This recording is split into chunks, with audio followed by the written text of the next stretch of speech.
জীবন এক অদ্ভুত পথ চলা। কখনো হাসি, কখনো অশ্রু, কখনো হাহাকার, আবার কখনো সীমাহীন আনন্দ। আমরা সবাই দৌড়াচ্ছি। কে কোথায় পৌঁছাবে কেউ জানি না। কেউ ধনী হতে চায়, কেউ সম্মানী হতে চায়, কেউ আবার শুধু একটু শান্তি খুঁজে। কিন্তু সত্যি হলো, সাফল্য মানে বড় গাড়ি, বিলাস বাড়ি কিংবা লক্ষ টাকা নয়। সাফল্য মানে রাতে মাথায় শান্তিতে বালিশ রাখা যায় কিনা।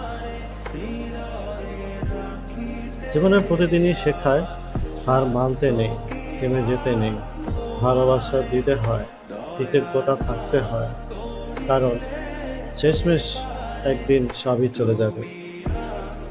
থেকে যাবে শুধু আমাদের কাজ, আমাদের ভালোবাসা, আমাদের স্মৃতি। তাই জীবনটাকে অর্থহীন দৌড়াতে নয় তাই জীবনটাকে অর্থহীন দৌড়াতে নয়, অর্থপূর্ণ মুহূর্তে ভরিয়ে তুলো। সত্যিকারের বিজয় নিজেকে হারিয়ে ফেলা নয়, নিজের মতো করে বেঁচে থাকা।